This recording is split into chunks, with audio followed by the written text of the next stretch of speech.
I'm very excited about today's lecture. Well, you might ask why I'm not excited about every lecture, but I am. But I'm especially excited about this one because there's so much to say about the food marketing issue. And we'll talk today about the food marketing landscape, and then in a later class, we'll talk about some of the fascinating issues that surround this topic. Self-regulatory pledges by the industry, what they've agreed to do to cut back in the face of rising public criticism of their marketing practices. We'll talk about the First Amendment of the Constitution and how that protects the ability of marketers to market their products. And we'll talk about the political landscape, about actions that people are considering taking, trying to do something about food marketing. So before we get into that, I was asked to make two announcements. One, the Yale Sustainable Food Program is having a screening this evening of a movie called Hybrid that I haven't seen, but it sounds pretty interesting. And the details here, 212 York Street at 7 o'clock, for this story of Milford Beagley, a farmer who was instrumental in the whole genetic modification of foods. So if you're interested in that, feel free to take part. And then I was also asked by the Psych group, the psychology group, to announce a panel discussion that's happening tonight in Kirtland Hall at 2 Hill House, having to do with the psychology of elections and voting behavior. And the names of the people here are the individuals from the faculty who are taking part in the discussion.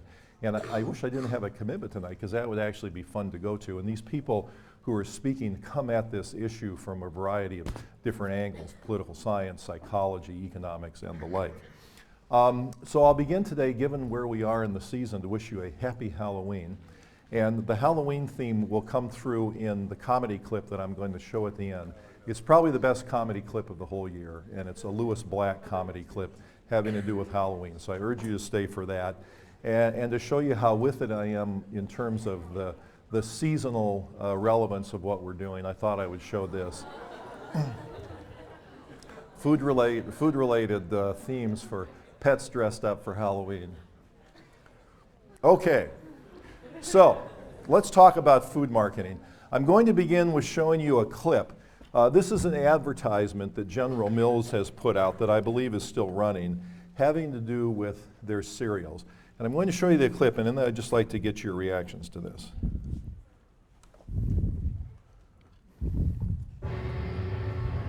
Hey, check it out. What is it? It's a cereal aisle. Everything on this side is made with whole grain. Not every cereal is made with whole grain. But every General Mills Big G cereal is guaranteed. And it's there on every box. Lucky Charms! Honey Nut Cereal gets your whole grain guarantee with General Mills. It's making me hungry. Okay, what are some thoughts about this particular clip? I mean, does this make sense? Is it just them being straightforward and factual about their cereals? What does it imply? What's embedded in this sort of a thing? Yes? I thought it was really clever that they coupled the advertisement for something healthy or something supposedly healthy, which is whole grain, with things that people actually like to taste, like Honey Nut Cheerios or Lucky Charms. Okay, so the point, which is a good one, is that they took the healthy message and coupled it with cereals that, you know, might be high in sugar, things that people like, with Lucky Charms being one of the examples of that. Okay. Any other reactions to this? Thoughts about it? Yes? It's somewhat misleading because it kind of implied that the cereals were made out of 100% whole grain as opposed to just like a small fraction of it. Okay, so it could be construed as misleading because it implies that the cereal is actually healthier than it really is. Now that's an interesting one. You both hit very core points here, and so let's follow up on those. If you take this advertisement, there's the implication that the General Mills cereals got better when they went from not being all whole grain to being whole grain. And the question is, how do consumers perceive this message, and how much healthier did those General Mills cereals get? What did they go to and from? And if you look at the actual nutrition improvement and compare that to the perception of improvement that gets created by a marketing endeavor like this, you have to wonder how the two line up. And so in order to do this, in order to know the answer to this question, we'd have to do a study to find out how much consumers believe the cereal is actually better than it used to be. And then we'd have to find out how much better it really is and compare those two numbers. And if there's a disconnect between those two, if the perceptions outrace the actual improvement in nutrition, then one could claim that an advertisement like this is misleading. Now, we don't know for a fact that that's the case if we did that research, but that would be grounds for considering something like this potentially deceptive, misleading, unfair, unhelpful, damaging to public health or whatever, and maybe create the grounds for the public to get mad about it or for the government to do something about it. Now, again, the premise that there's something misleading going on would have to be documented in research that we or others haven't done. But I use this as an example of the perceptions that get created by marketing and then the reality of the nutrition.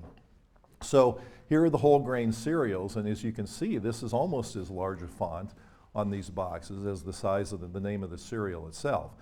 And you see Golden Grams, Trix, Lucky Charms, Cinnamon Toast Crunch, probably not cereals that a lot of nutritionists are prescribing to people for healthier diets. Yet the implication here is that they're somehow good. And what you can't see because it's too small is something called the goodness corner that General Mills uses. And I'll blow this up a little bit later and show you exactly what it means. So they're interesting questions when we deal with the issues of food marketing, but more or less it comes down to how much of it is there, what impact is it having, who's it having an impact on, and if the impact is bad, what can be done about it.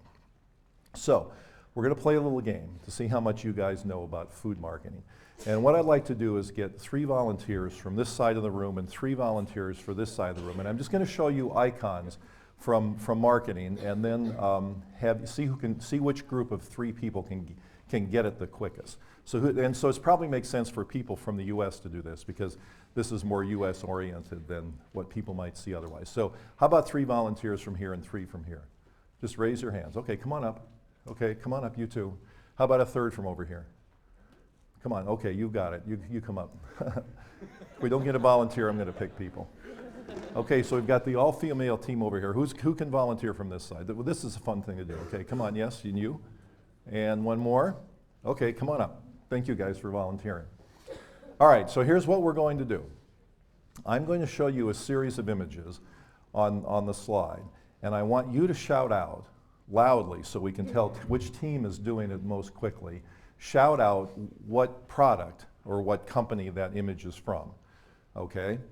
So like if I showed you the Marlboro Man, then you would say Marlboro cigarettes, something like that. Okay, that's it. And then I'm going to intersperse this with some pictures of people, and I want you to tell me who the people are, okay? All right, and what I'd like you guys to do is, and so you got to shout it out loud because these folks are going to have to tell who's winning this contest. And so you guys can look at the images and see which of the teams shouts it out fastest. Okay, you ready? So here's the first one. So be assertive and let us know. Again, you don't need to confer, you can just shout it out. Okay, here's the first one. Honey Nut Cheerios.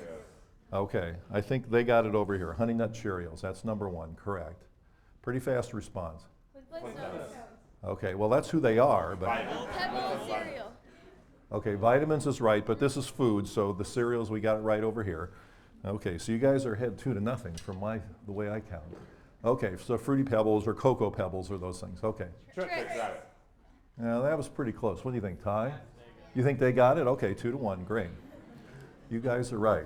Now, pay attention, if you will, to how quickly they're getting these things. Okay, who's this? Now, don't give them the answer. We'll ask you guys if they don't know. Okay, nobody knows. Does anybody know who this is?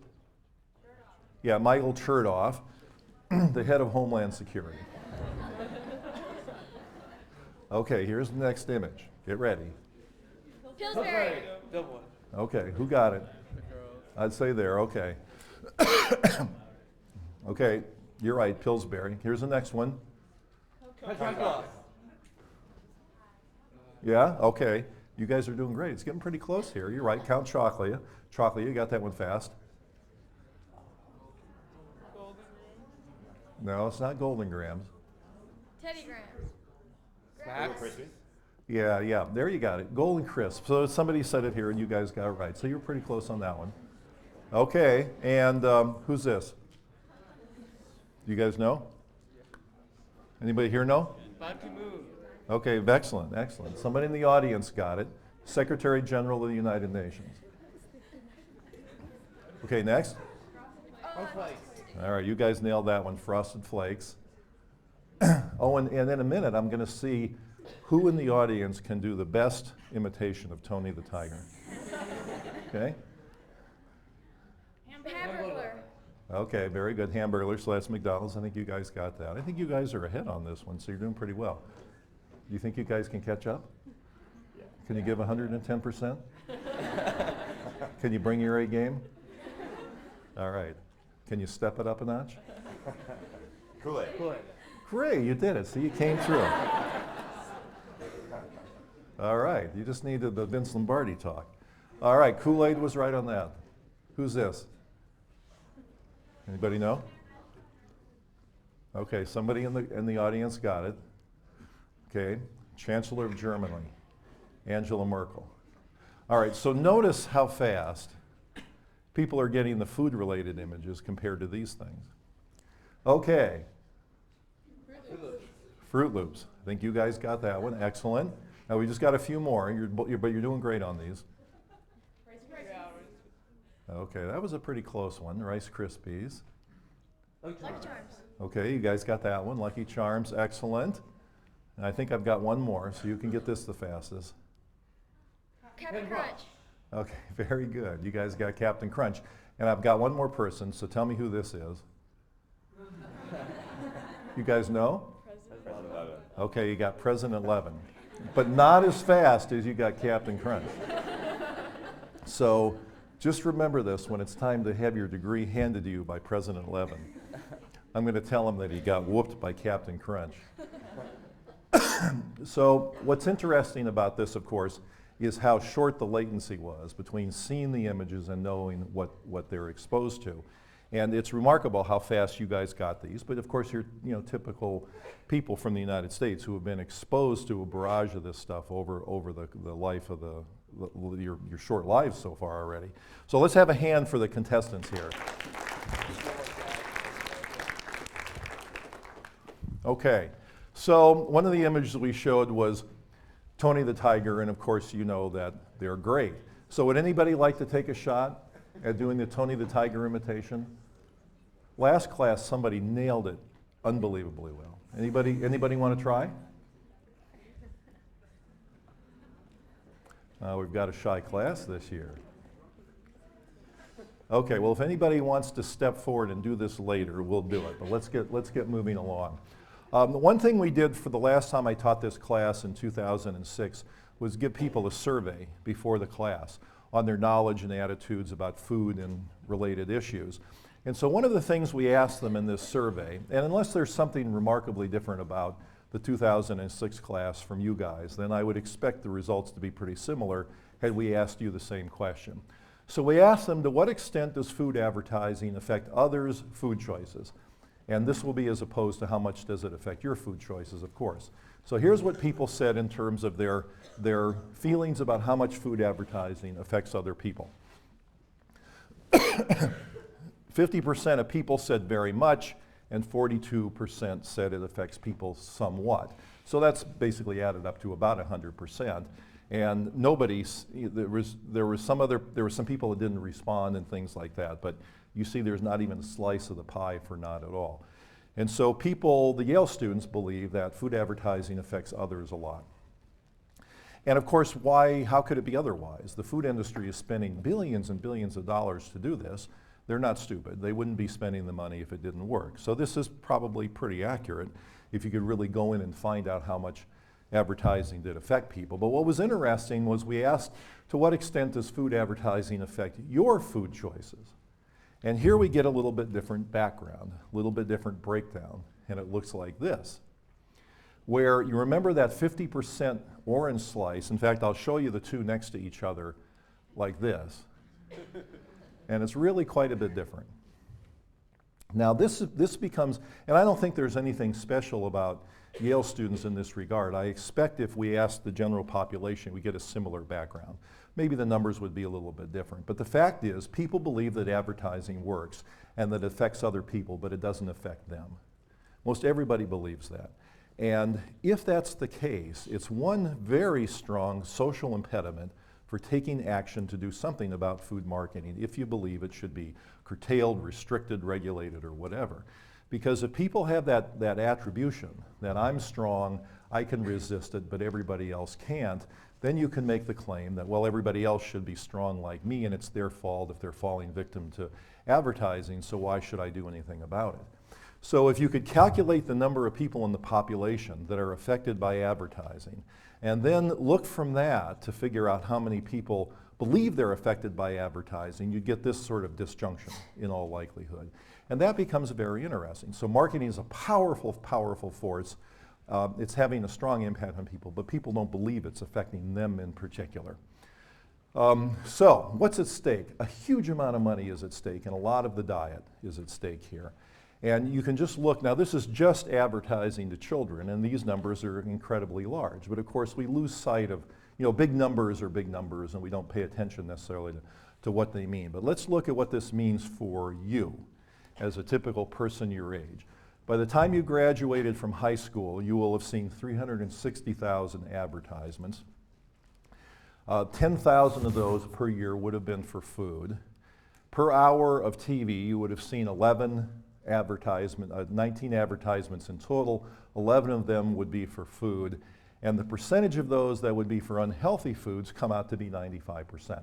An absolutely remarkable imbalance between what should be marketed to people. And the most striking thing of all is that this is just television. This doesn't take into account every time you walk past a soda machine, that big red Coca-Cola soda machine in schools. It ignores the billboards. It ignores everything you saw on the internet. It ignores the product placements in movies and televisions, all these other things that we'll bring up in just a minute. So it's really quite remarkable. What's changed a lot is the amount of advertising, but also the forms it comes in. When I was a boy, and I think I might have mentioned this before, the only advertising I really saw were Saturday morning cartoon advertisements for sugared cereals. There really wasn't much food advertising going on beyond that. There was some, but not a lot, and that was mainly the exposure. But it was only television. There really wasn't much else going on. And now the number of ways is really phenomenal. And so we'll cruise through some of these ways today and give you an overview of how much individuals are exposed to. So what I hope you form from this is a picture of what the typical American individual, let's say an American child and then somebody your age and somebody who's an adult, how much they've been exposed to, how many ways they've been exposed to it, and what impact this has on their lives. Because a lot is at stake here. A lot is potentially at stake for public health if the marketing landscape changes, and a lot is at stake, of course, for the industry because they are very heavy investors in marketing, as you saw. So there's marketing to new levels.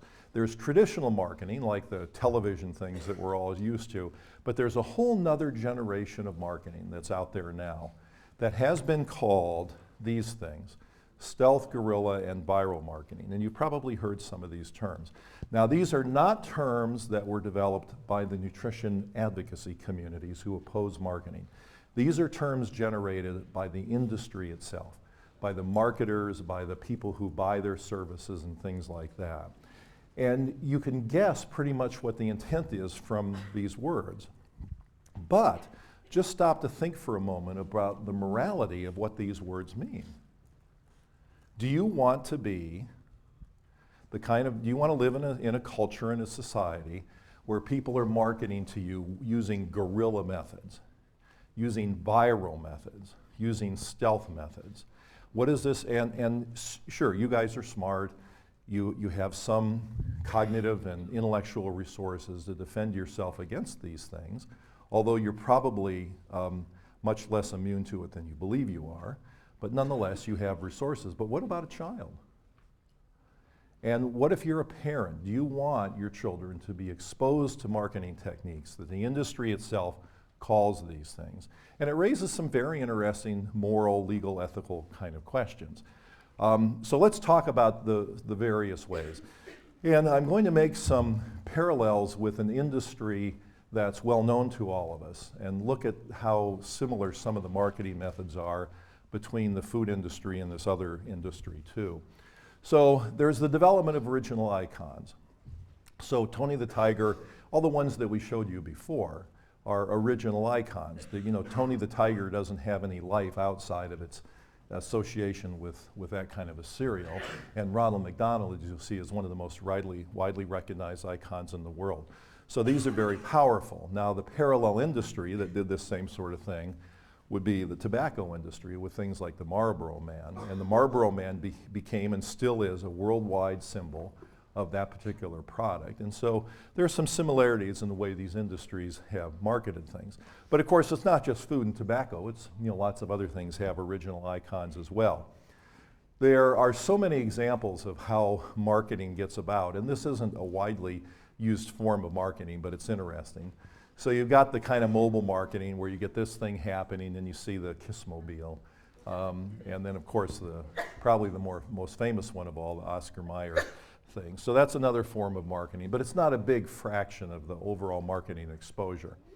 Here's one that's bigger and potentially more influential because children are involved. And because children are involved, they start developing brand loyalty, they start developing their image of what companies they should feel positive about and what kind of products are okay to eat. So co-branding with toys happens a good bit. And if you go to a Toys R Us these days or even a Walmart and look through the toy section, it's very interesting what you see. And you'll see a lot of these kind of things. I went 2 years ago when I was getting ready for this lecture in that previous class, and I was surprised by how many food-related things there were. But you got the McDonald's drive-in and the little toy set here where you can be the teller at the drive-in window. And then you can dispense all the foods and you've got your little walkie-talkie and everything. And so that would be an example. But there are lots of other examples. You have this one from McDonald's. You have this one from McDonald's would be an example. Here's one from Hostess where you buy the little snack oven and you can make your own Twinkies and cupcakes. So you can learn to bake and bake these sort of things. Here's a Coca-Cola chess set that you can play. And so they're just, unbelievable number of examples of these sort of things. And so what they do, presumably, because the industry continues to invest in this, is that they associate the food with fun. They give children a lot of exposure to the food images and the logos and things like that. And in the case of the McDonald's thing, you're even training somebody to understand what goes on inside the restaurant. Character licensing is a really big issue. And this is an important issue because the industry has been criticized soundly for doing this. And a number of the players in the industry have made self-regulatory pledges. For example, they've said, well, we won't use our characters and associate them with unhealthy foods. There's a lot of question about whether they're actually following through, and things like that are now being tested. But at least there are pledges going on. And we'll talk in a later class about why industry makes changes on their own when they're not forced to do it. And there are a lot of discussions one can have about why an industry would be motivated to do that. But among the possible motivations is that they want to make the appearance that they're able to police themselves so they don't stand in the line of fire from government, for government to crack down on the marketing practices. So there's a lot of character licensing. We talked about the Flintstones before. And as you know, Flintstones are on cereals like this, but they're also on a lot of other things. So somebody mentioned the vitamins, but you see the ice cream, you see two kinds of cereal, and you see the Pez containers.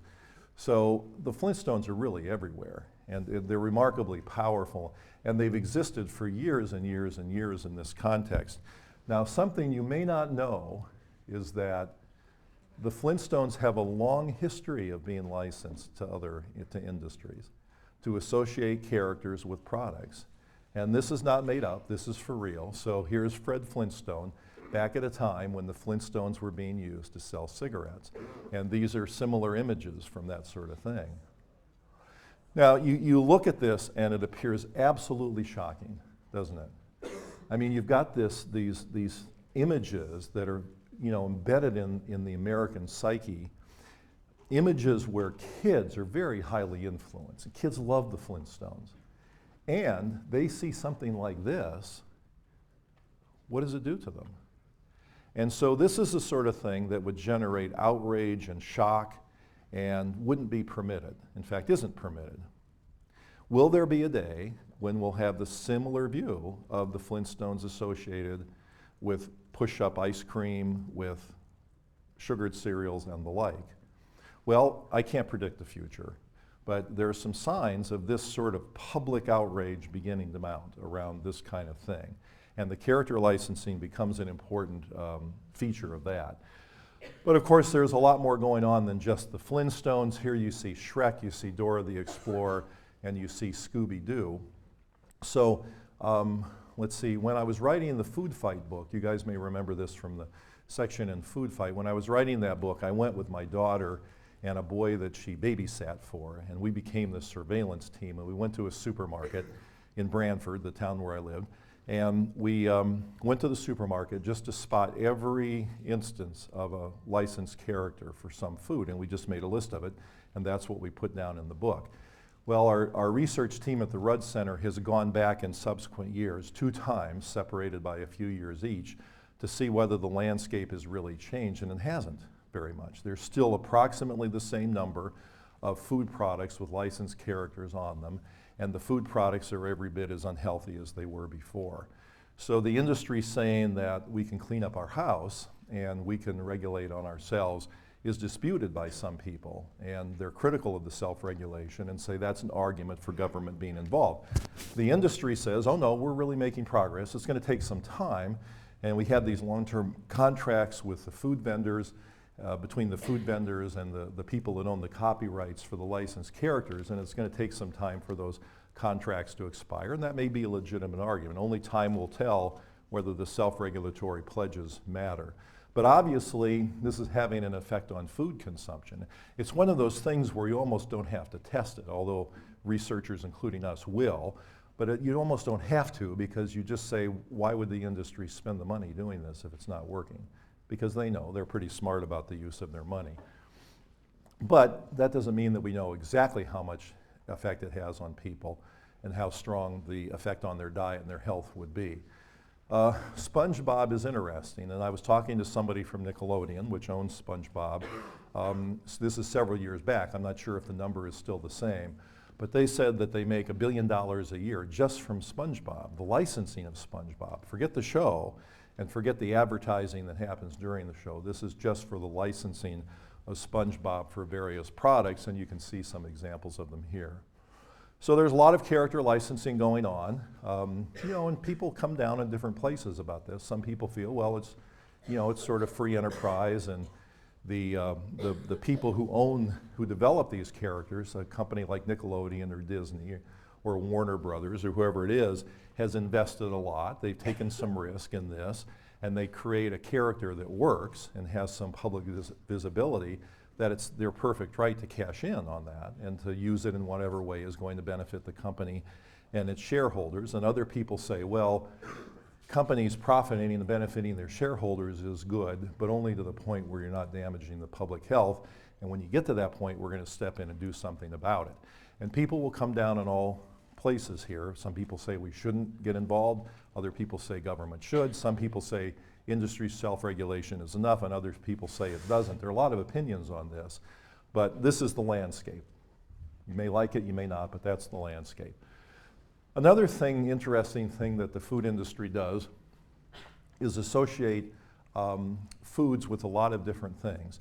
And some of them are even educational in nature. So how many of you at some point in your academic life, going back to the early years, can remember something that was associated with food, like a book jacket cover, umbrellas in your school that had food company logos on them, computers that had something on them related? How many of you would say that something like that happened along the way? Okay, not too many. Well, I mean, some, but the number seems to be declining, which is good because the schools' landscapes are starting to change. But you see lots of examples of this thing. So here are books. These I just checked out on Amazon, and books available that for young kids. And so you've got M&M's Math, Twizzlers Percentage Book, Fruit Loops Counting Fun Book, and the Kisses Subtraction Book. And of course, this is not the whole universe of these things, it's just examples. But these have pretty interesting effects on kids. Now, if you're a parent, does it make sense to buy a book like this for your child? Well, it depends on your aim. If your aim is to get them excited about math, or subtraction, or percentages, and of course they know these products and they like these products, then it might make sense to do it. You know, if you had the Hershey Kisses subtraction book, you know, maybe that would be better than the broccoli and cauliflower subtraction book. And it might actually get kids to do more of the math. We don't know that to be the case, but a parent might think that. But then is there a nefarious downside here because of the branding that goes on and the exposure to kids to you know, making these products seem more legitimate and more good and associated with learning and things like that. These are all testable questions. These are things that one could do if you get in to do the research. Some research has been done on these things, but there are big gaps in our knowledge. But again, you can make up your own mind about whether the overall impact of something like this is good or bad, and how the two countervailing forces might offset or not offset each other. Here's another example, the M&M's Christmas gift book. But again, there are many, many things like that out there. A very prominent way to advertise these days, and you guys are savvy enough to understand at least some of it, are product placements. Product placements, it's an interesting history of this. And I learned a little bit actually about this last night when I was reading up on it. And I learned a little bit more about the history than I knew.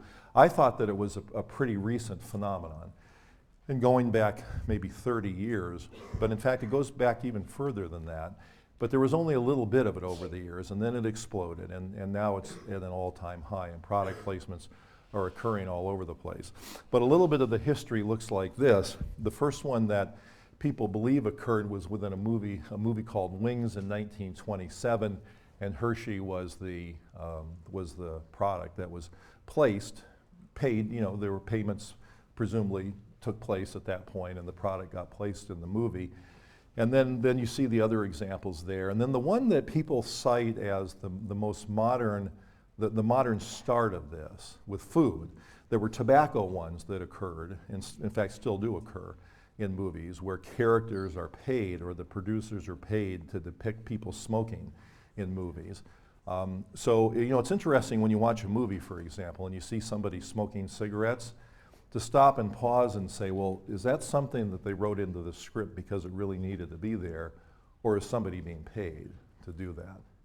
And I don't know what percentage fall into those two categories, but there certainly is a lot of payment going on for that kind of thing. So E.T.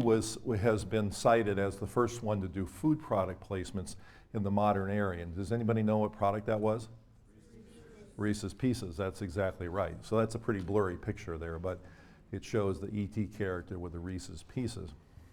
So that turned out, from the industry's point of view, to be a pretty good thing to do. And then lots of other product placements have occurred over the years. But most people don't realize how much of it there is in various movies and things. So here's an example, and just a few visual examples of this. This movie, American Dreams, has the character looking, and you can see the soup cans sitting there on the kitchen counter. And I don't remember seeing this movie, and I just certainly don't remember this particular scene. So, you know, who knows whether these are part of the plot line going on. One would guess probably not, but they're there as a visual image. And so the cash register rings, the people who make American Dreams make money, the Campbell Soup people pay them, and then these sort of product placements are occurring. Now this is an example of stealth marketing. If you're watching television and a commercial comes on in the middle of a show, you know that the advertising has begun, that the show has now stopped, the advertising has now begun, and then that stops and the show resumes. So there's this cognitive awareness that advertising is occurring, and people who want to protect themselves from it or buffer themselves from it are cued to when the advertising is occurring. But more and more, the marketers are finding that that's not such an effective way to advertise. They still do plenty of it, believe me, as you know. But they're finding that it's losing its impact. There are technological reasons that it's losing its impact. People TiVo things, they record things, they fast forward through commercials. They get up and leave the room, they make phone calls, they go to their cell phone and do email. A lot of things distract people from those traditional messages.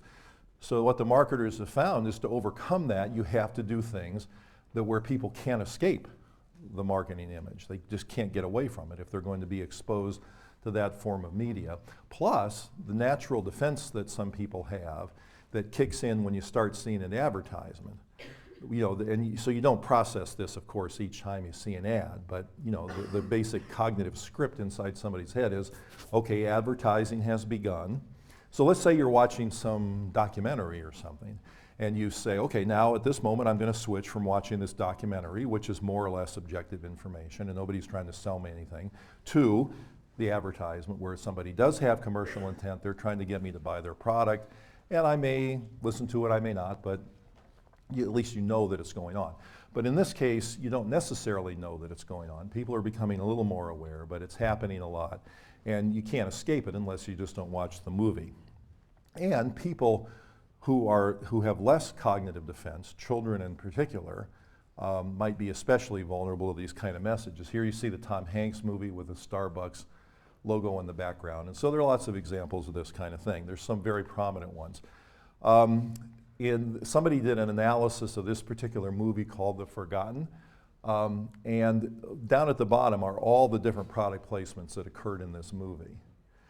So if you happen to have gone to this movie or you see a movie like this, you don't go and you sit down and say, there are going to be 30 advertisements within this movie.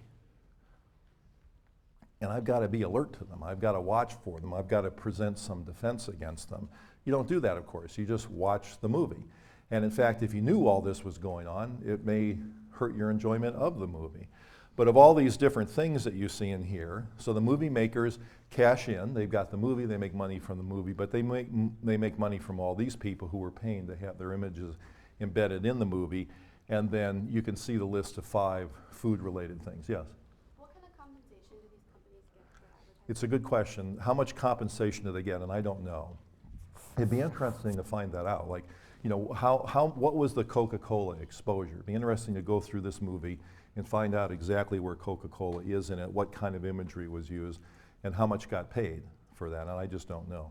And what would be interesting to know, and we will never know, but the industry does, but it's all proprietary information, is for every dollar you spend, how much of your product gets consumed? I mean, what's the bang for the buck, in other words? And if you could list all these forms of marketing, where does product placement fit in with television advertising, with kids' games, with books, whatever it happens to be? And I don't know the answer to that. It'd be very interesting to know. And here's where that question has a special relevance. And we'll talk about this later in class. But there was a time in the 1960s and 70s where a federal law got passed called the Fairness Doctrine.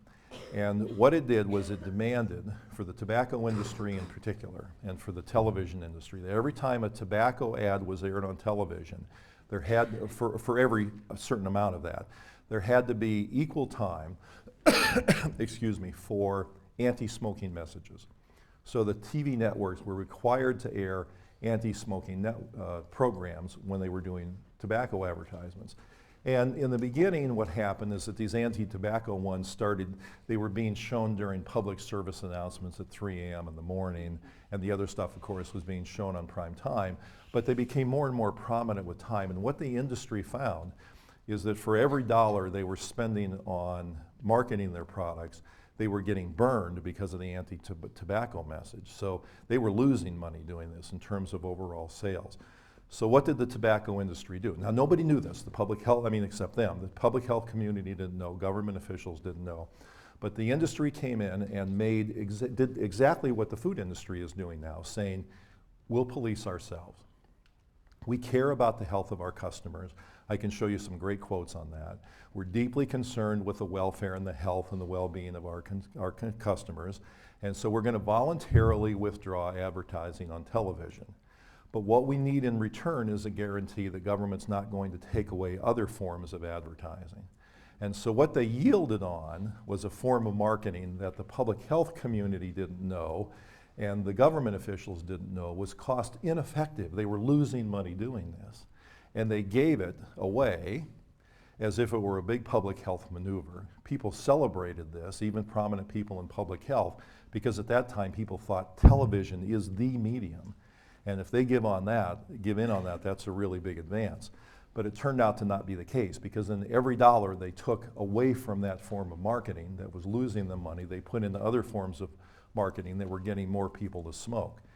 So the question is, that same process being played out in food now, and we don't know. That history is being written right now, but it's an interesting, and this is, the product placements are not something that the industry is necessarily embarrassed about, because they're awards for who does it best, believe it or not, which is interesting. Now I suspect this is going to change, because people are becoming more aware of these kind of things and are thinking it may not be the best thing for our well-being. Now, one of the more prominent examples of product placement would be this, the American Idol show, where you see the Coca-Cola glasses in front of the 3 judges. Okay, so the question got asked about how much does this cost? Well, in this case we know, at least we know informally. I was at an event in California and met one of these judges, and I was talking about these Coca-Cola glasses. Well, that judge said several things that were very interesting. And it's just the report of that person to me, so this is nothing official. But what that person said is that this was a $40 million exchange between Coca-Cola and the show, and also said that none of them drink Coca-Cola out of those glasses. Not that that matters so much, because people aren't attending to what's in the glasses, it's just the appearance of what's in the glasses. So $40 million is a lot of money, but this is a very popular show. The exposure of kids to this is absolutely enormous, although it's not programming just for kids. And so what happens to your cognitive defenses here? And what happens to the cognitive defenses of children? They see this, and very few people pause and say, oh, well, this is bought and paid for. I'm now being advertised to. And kids especially then might see something like this and code it as, although not articulating it this way, but this is what goes into the brain and gets coded, is that, these are fabulously wealthy, famous people, there are lots to admire about them, and they drink Coca-Cola. So this would be an example of product placements, which is an example of stealth marketing. You don't know you're being marketed to necessarily. You're not being told. There's no demarcation between the show and the advertisement, but it's still happening. All right, let's talk about schools for a moment. There's a lot of marketing that goes on in schools. And yes, it's true that school systems are beginning to cut back on this, a lot from public pressure and a lot because school officials are starting to become alarmed at what's actually happened to the school landscape. But there's still a lot goes on, and you can see examples of how these things are happening in schools. How many of you remember being exposed to Channel 1 in school? It's the TV news broadcast that you would have that would be shown for short times of the day. How many again? Oh, so a fair amount of you, okay. Well, of course, what happens in that exchange is that the Channel 1 people give video equipment to schools, so it's sort of a free gift for the schools. But what they agree to in exchange is showing doing that programming, which is partly news and partly advertising, for a certain amount of the school day. And then kids are exposed to advertising from some of the large food companies. And the most recent example of that is something called bus radio, where some enterprising company has figured out a way to give radio equipment to buses so they can pipe in stuff coming from radios, and there's usually music on it, music that would be appropriate to the demographics of that particular group that's on the bus, but advertising is interspersed. And they're selling it to the schools by saying that this helps calm kids down, it reduces discipline problem on buses and the like, and the school people don't have to pay for it. So it's a free gift in one way, but is it really a gift after all if the advertising going on is hurting the health of the kids? And again, there's another example of plus and minus. There's some benefit potentially to it, but there's some downside, and how do these two things balance? Well, there's an empirical test of this. One can do studies and really find out this, although they're hard to do and they cost money. But then there's also almost a philosophical test. Where do you stand with this? Do you believe that is inherently bad to be exploiting kids by doing this sort of thing? And the school systems that are really there to protect and enrich our kids is collaborating in the process, maybe that's inherently or morally wrong. Or is it just capitalism at work? Depends on your perspective, but there's an up and down side of most of these sort of things. Now the school landscape has changed entirely. Now when I was a kid, this is what the school landscape looked like, if there was anything like this in the schools at all. And in my high school, I don't even remember if there was a soda machine. I sort of have this image of one machine somewhere in the school, but I'm not sure I'm recollecting that correctly. But if there were any machines, there would have just been one, and it would have looked something like this. And of course, it would have been a 6.5 or 8 ounce bottle. But what, the school landscapes these days are looking more and more like this. And so when my son, Kevin, was in the Branford High School, and this was, I don't know, maybe 8 years ago, 9, 10 years ago, something. He and I went to his school after school one day, and we went through the school, and this was all written up in the food fight book, and there were 13 machines in that school. I mean, I had none or one, he had 13. And of course, you know what's being sold in those machines. So this is the landscape. So schools have become a marketing opportunity. Now, should a parent be mad about this? Should you be mad about it? Should the students be mad about it? Well, the defense against this is that the schools make money, and that these kids can walk right by those machines. There's nothing making them put money in the machines and buy it. But the companies say, if you really talk to them, that they don't make an awful lot of money from the sales of the things in the schools because they have to split the income with the schools. They do make some, but they say, it's really not a big money maker for us. But think of the branding and think of the advertising. I mean, these kids may sit in this lunchroom every day, and every day they're exposed to that. It's brightly colored. It's right there in their faces. And so you can't deny probably that it has impact, or again, why would the industry do it? Now the industry for many years, the soft drink industry, and their trade association that represents them has said, we're doing the schools good.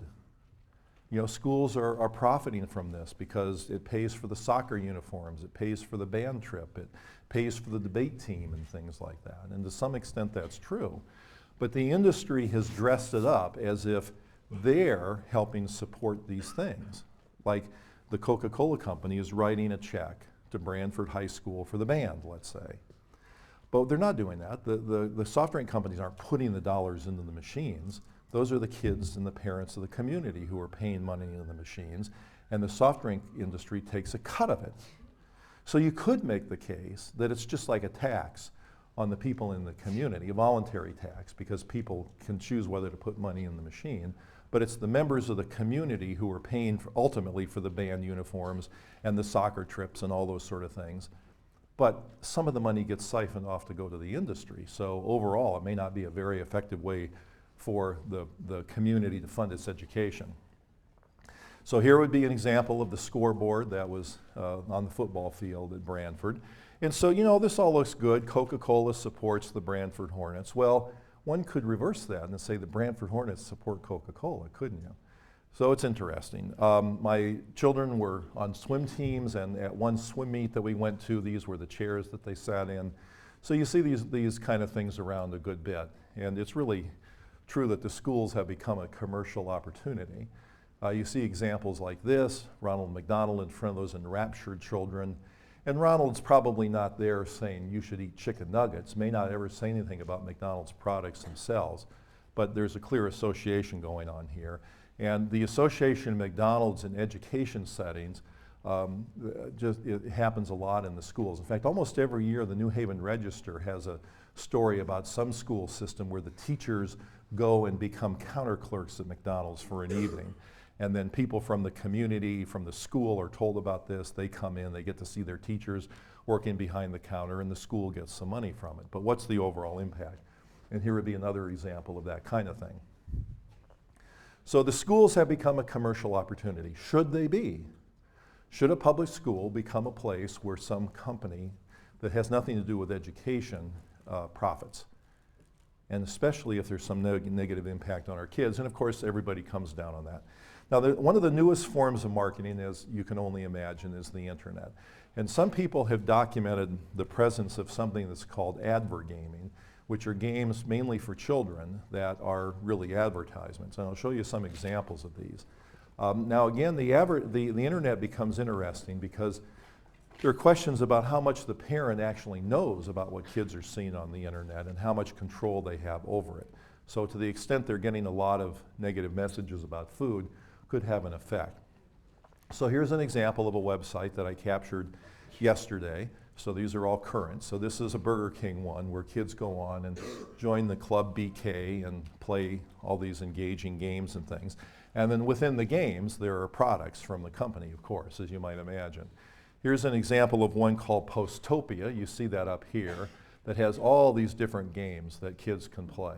So it'd be pretty hard to run out of imagination there and time to play all those games.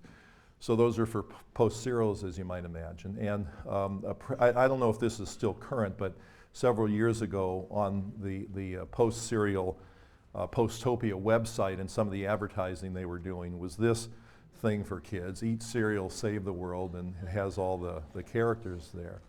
So, you know, it seems funny, and, you know, what's the big harm here? Well, maybe there's not much harm, who knows? But you could also say that, you know, this idea that these cereals, and you see them down here in the box, you know, the honeycomb, the fruity pebbles, cocoa pebbles, golden crisp, the Oreo O's cereal, that kids are seeing: eat cereal, save the world, here are the cereals that you should save the world with. You've got the superheroes, all this kind of stuff. What kind of impact does that have? Here's another example of a Skittles website. And if you want to go to these things and actually see them, in fact, this might make an interesting project for somebody in the class, if you don't have a final project idea, is to go into some of these websites and actually analyze what's there. And the URLs are listed right at the top of each of these things. So there's a Skittles one. Here's a particularly colorful one with lots of different games. So you can go into the arcade with your mouse, you can pick one of these games and then play it. And then, of course, within these are embedded the products. And so you earn points by capturing the product or finding the product in hidden places. And again, I don't know if this is current, but there was a time where kids would earn points by you know, doing well at the games, and then they'd hit a certain barrier, and they would be told that you can get to the next barrier if you give us the email address of a friend. And then, of course, the friend becomes a target of opportunity and so that's the whole viral part of it spreading. Here's an example of the Fruit Gushers one where you redo your room. So there are many, many examples of those things, and again, they're current as of yesterday. There was a report written on this by the Kaiser Family Foundation that really is good. And again, if anybody needs an idea for a project, you can go get this report. It's right on the web at the website I listed there. It talks about how much of it there is and what effects it might be having on kids. So it's a very interesting phenomenon. It's a new generation of marketing. And one of the issues really becomes, does a parent's ability to regulate their child's exposure to these things get eroded? And say when I was a kid, and then when my kids were kids, and when you guys were kids, is the parent's role in this less than it used to be because they don't know all the forms that's coming in, and they're not with their kids all the time, so they just can't regulate it. And some people may think that doesn't really matter because it's not having much impact, or they think, well, that's sort of real life, so what's the big deal? Or somebody may feel that that's really not good, that parents do have the authority, the responsibility for their kids. And if parents want to raise their kids in a commercial-free environment, it's becoming more and more difficult to do it. Celebrity endorsements, of course, are a big part of the picture, and you can probably construct in your own mind, you know, a vast list of people who have endorsed food products. I mean, can you just give me examples just from things you know off the top of your head? Tiger Woods doing food? Doing lots like Nike and things like that. That's true. What about food in particular? Go ahead. Michael Phelps and Frosted Flakes. Okay, Michael Phelps and Frosted Flakes, current one from the Olympics. Like Nature Valley bars and like different U.S. teams. Okay, so teams with things like Nature Valley bars. Other examples? Yes. Okay, who with Pepsi? David Beckham. Okay, David Beckham with Pepsi. Yes. Michael Jordan used to have his own meal at McDonald's. Okay, Michael Jordan and McDonald's. Michael Jordan also had the ballpark drinks, Okay, dogs. Michael Jordan and hot dogs. Yes. Huge series of Got Milk advertisements. Okay, the Got Milk has a long line of celebrities. That's exactly right. Okay, so just go ahead.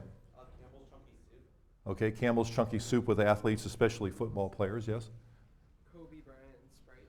Kobe Bryant and Sprite. Okay, so great. In just this short time, we came up with lots of examples of these sort of things.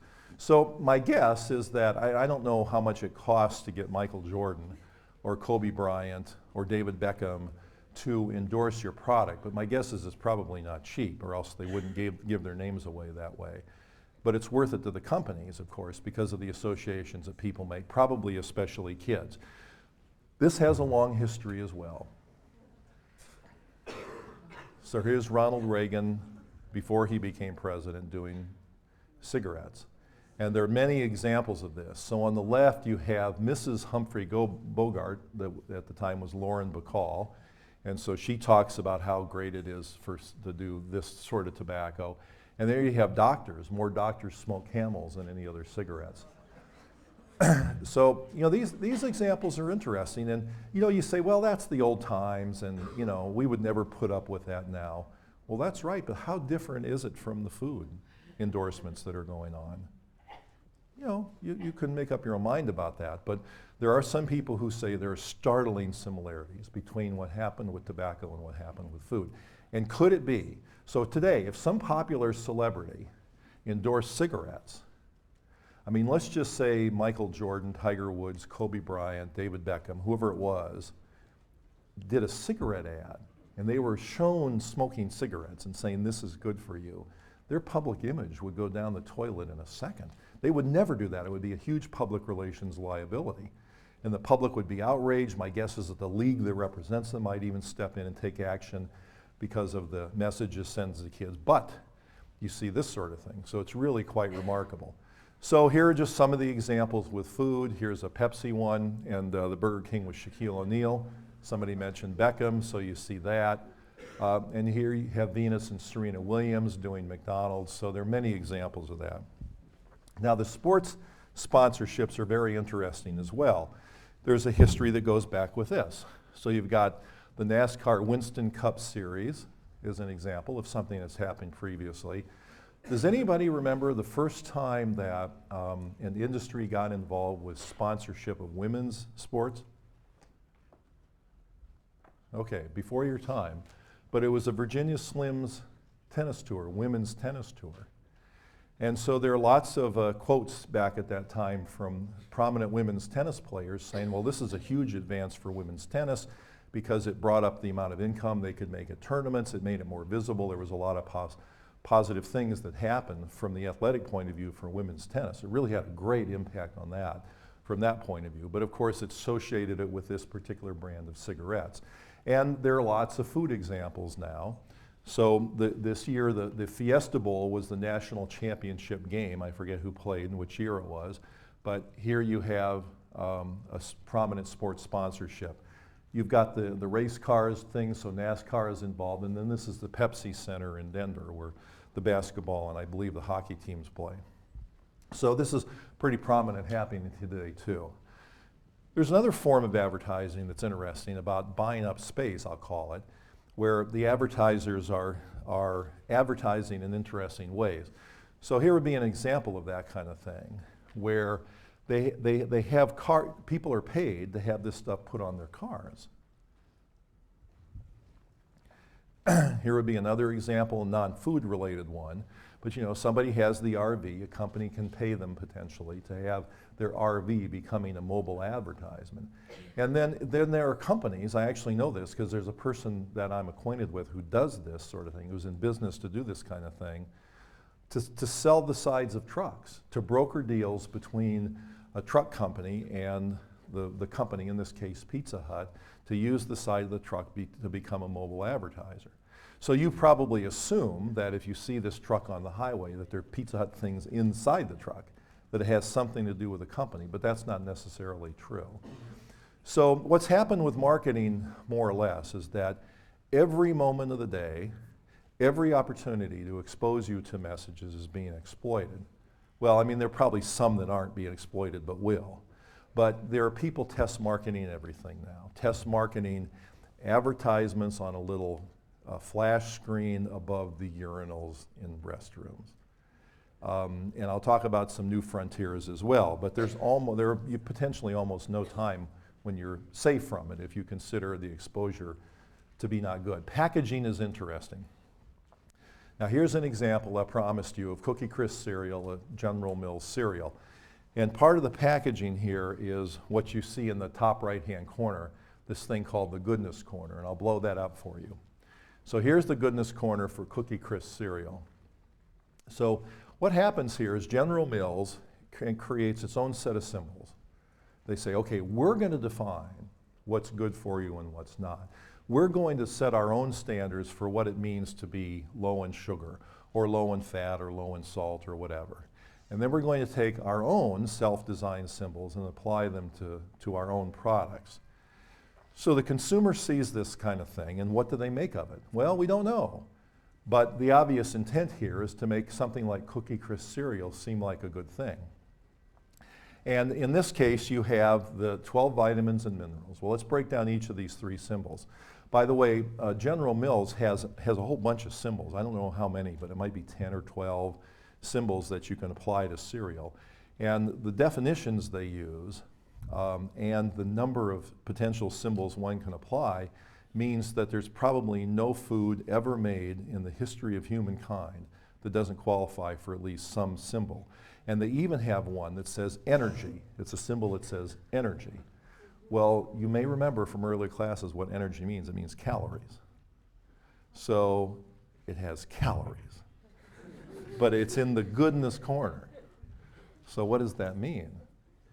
Well, okay, 12 vitamins and minerals. Let's start with that. American children, for the most part, are not vitamin and mineral deficient.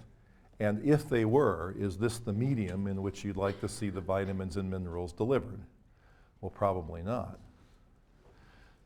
Good source of calcium. Well, the calcium is from the milk. So you could pour milk on a rock and call it a good source of calcium. Now, think about the low fat. Well, sort of a basic reality of food is if you want people to really like it, you have to put in either a lot of fat, a lot of sugar, or both. And what the industry has found, for the most part, is that you can reduce one, but you have to push up the other, or else people won't like it as much. And so that was the Snackwell cookie phenomenon. Snackwell cookies came out with low-fat cookies. Many people, the urban lore is that many people felt licensed to eat a lot of them because they were low in fat. But the company found, Nabisco I believe, found that when they reduced the fat in these cookies, people didn't like them as much, so they had to jack up the sugar. So the Snackwells were the same in calories after the fat was reduced as they were before the fat was taken out, if there even was a Snackwells at that point. But the calories are the same, but they get marketed in a certain way. So low in fat, but probably very high in sugar. And if it's high in sugar, it could be low in fat. So you can see how a self-serving system of symbols like this could lead people to believe that something is healthier than it really is. Now, just on Monday, and I'll talk about this in class next week, in Monday there was an announcement by a whole conglomeration of food companies that they're going to start using a system of standard symbols that they call smart choices.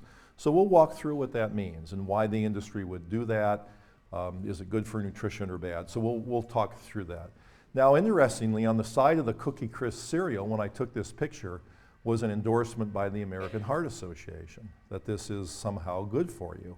Well, yes, it meets the American Heart Association's criteria for saturated fat and cholesterol, but what about the sugar in this thing? Isn't the American Heart Association concerned with diabetes, obesity, all kinds of things related to high sugar intake, high sodium intake? Don't they care about that stuff? Well, of course they do.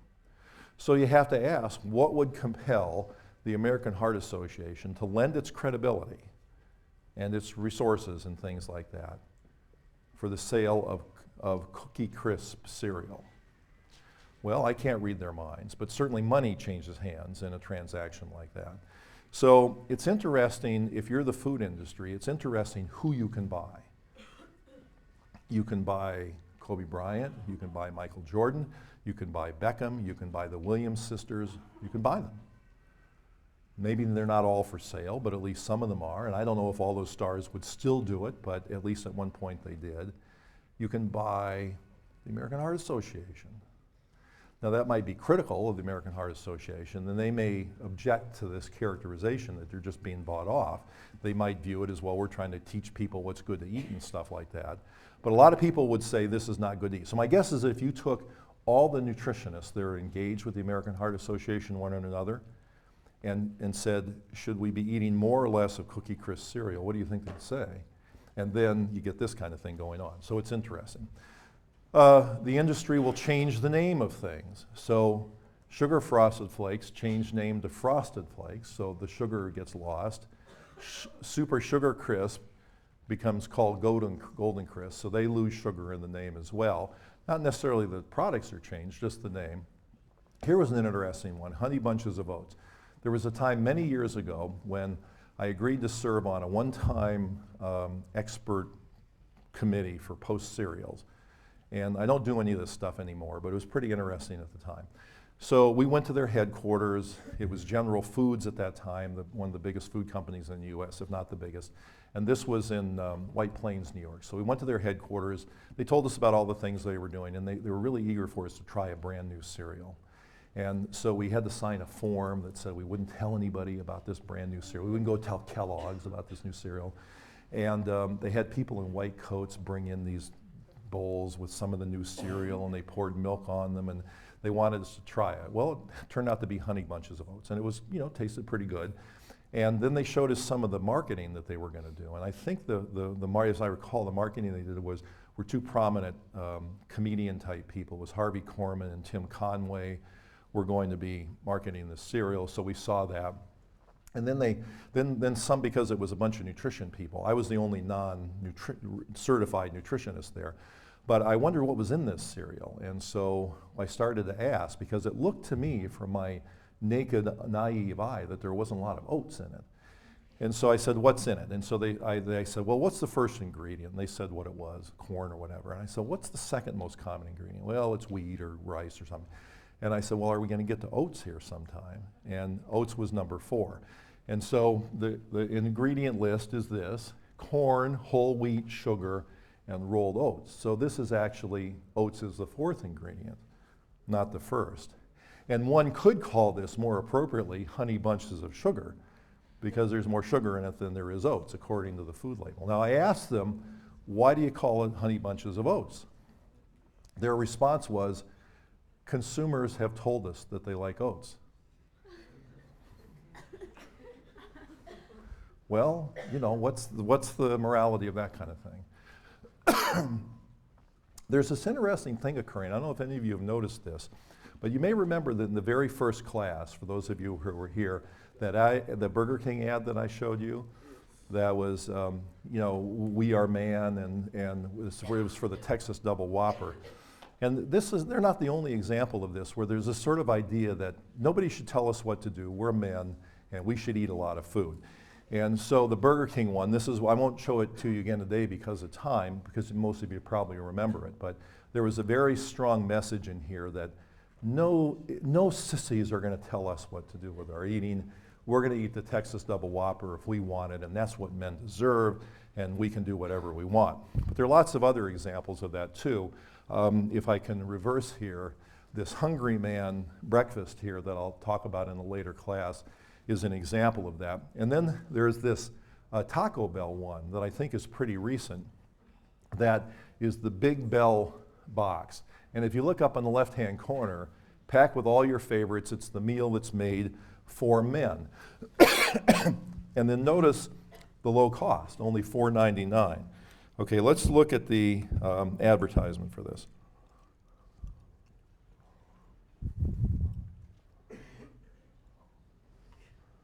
You deserve a meal made for men.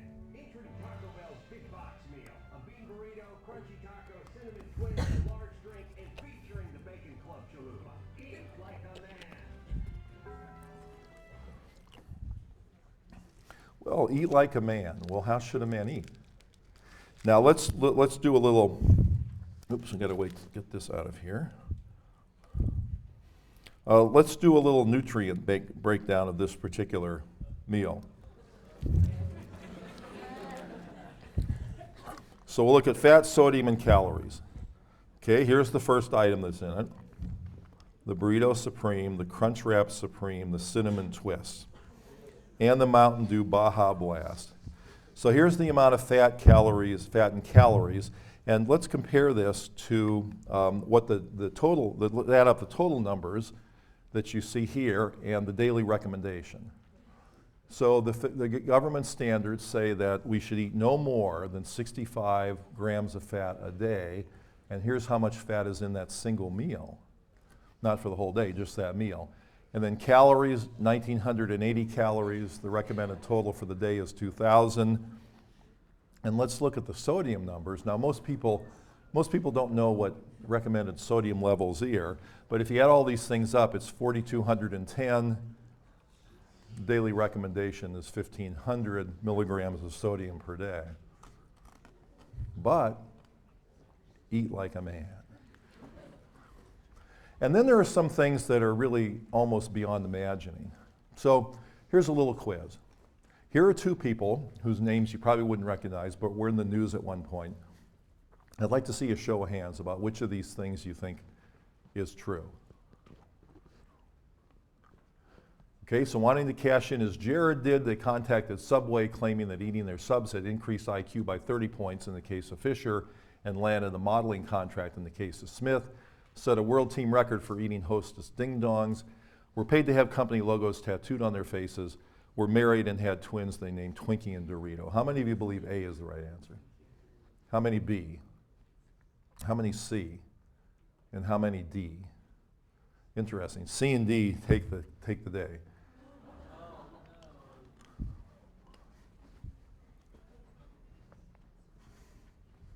So you too can become an advertisement.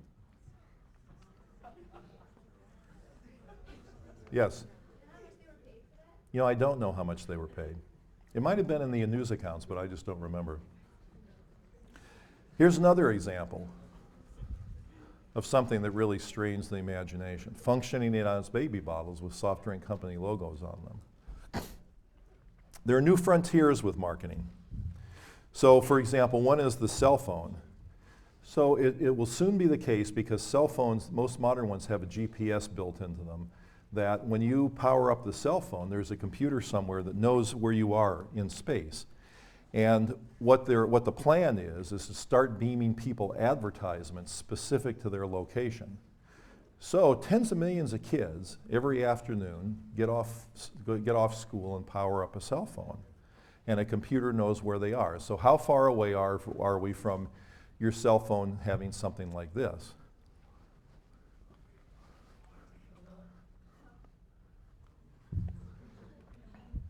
And again, it affects parents' ability to monitor these things. The newest frontier of all is neuromarketing, people doing research using brain imaging and other biological techniques to find out ways to more effectively market products. Does it work? Well, common sense says yes, it works. Otherwise, why would the industry spend money? But you see data like this, the world's top 100 recognized brands, and Coca-Cola is number 1, McDonald's number 9 on that. So it's effective. Coca-Cola, Coke, is the second most widely recognized word in the world, next to okay. Ronald McDonald, and you can see some statistics here, the second most recognized icon in the whole world.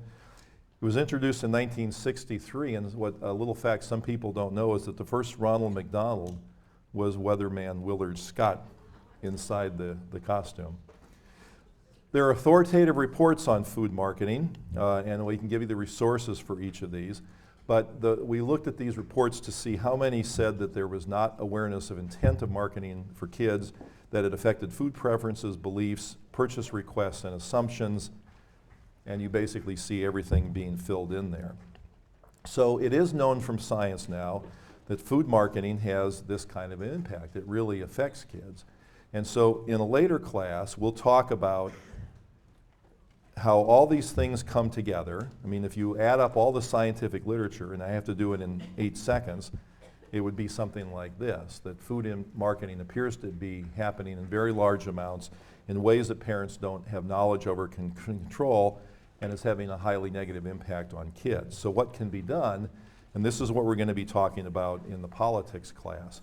So, before you leave, oh, and our guest lecturer on Monday, by the way, is an associate dean from New York University named Rogan Kirsch, who's very good, and you'll enjoy hearing from him.